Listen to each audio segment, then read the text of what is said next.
এবার গতকাল মুখ্যমন্ত্রী কি বলেছিলেন যাদবপুর বিশ্ববিদ্যালয়ের এই তাণ্ডবের ঘটনা নিয়ে দেখুন।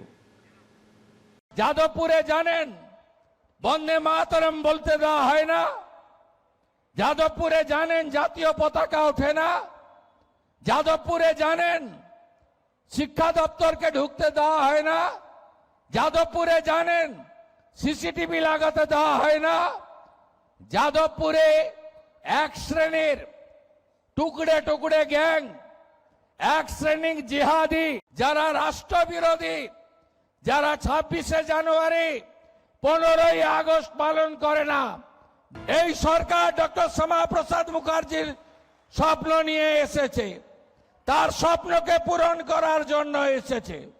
এখানে রাষ্ট্রবাদ, এখানে ভারতীয় সংস্কৃতি, এখানে সনাতন সংস্কৃতি, এর সঙ্গে কোনো সমঝোতা আমরা করব না। জাতীয়তাবাদ প্রতিষ্ঠা করতে হবে শিক্ষা প্রতিষ্ঠানে, শিক্ষাঙ্গনে, শিক্ষার পরিবেশ যেমন বজায় রাখতে হবে, সেটা আমাদের অগ্রাধিকার। সাথে সাথে জাতীয়তাবাদকেও প্রতিষ্ঠা করতে হবে। টুকরে টুকরে গ্যাং, জিহাদি গোষ্ঠী, কাশ্মীর মাঙ্গে আজাদি, এসব কথা যারা বলছে তাদের মুখ সেলাই করার দায়িত্বটা আমাদের।